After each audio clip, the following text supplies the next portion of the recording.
Satyabama Institute of Science and Technology, Chennai and Sriperumbudur. Thiruvarur மாவட்ட ஆட்சியர் அலுவலகம் அருகே நடந்து சென்ற வெள்ளமல் பகுதியைச் சேர்ந்த விவேகானந்தம் என்ற முதியவரை தெருநாய் ஒன்று காலில் கடித்ததாக கூறப்படுகிறது. ஆட்சியர் அலுவலகத்தில் உள்ள குழாயில் தண்ணீர் பிடித்து காலில் வழிந்த ரத்தத்தை கழுவிய அவரை மாவட்ட ஆட்சியர் அலுவலக ஊழியர்கள் அரசு வாகனத்தில் மருத்துவமனைக்கு அழைத்துச் சென்றனர்.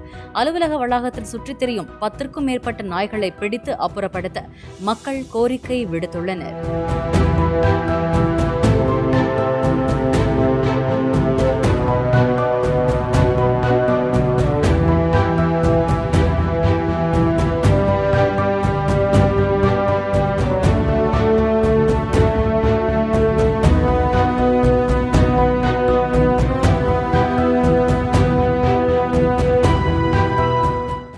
Satyabama Institute of Science and Technology, Chennai and Sriperumbudur.